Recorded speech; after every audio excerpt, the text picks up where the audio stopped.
đóng bọng vào đúng không? Tại vì có thật lệch lệch có cần để Thôi được rồi. Đấy. Như này cho tí rưỡi à? Ok.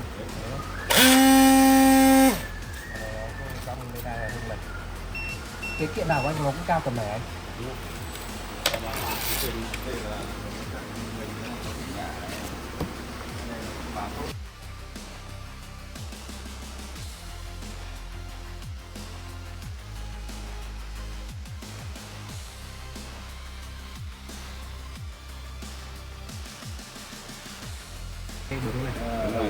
Đấy, nó sẽ kéo này.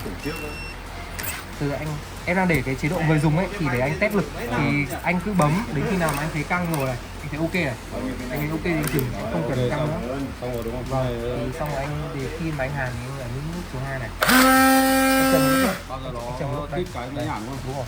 Nó đang màu hồng này, nó sang màu xanh đấy. Anh từ từ anh nó phải sang màu xanh thôi, anh nhả tay ra đi.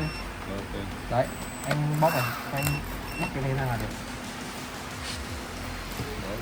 Nó phải như này.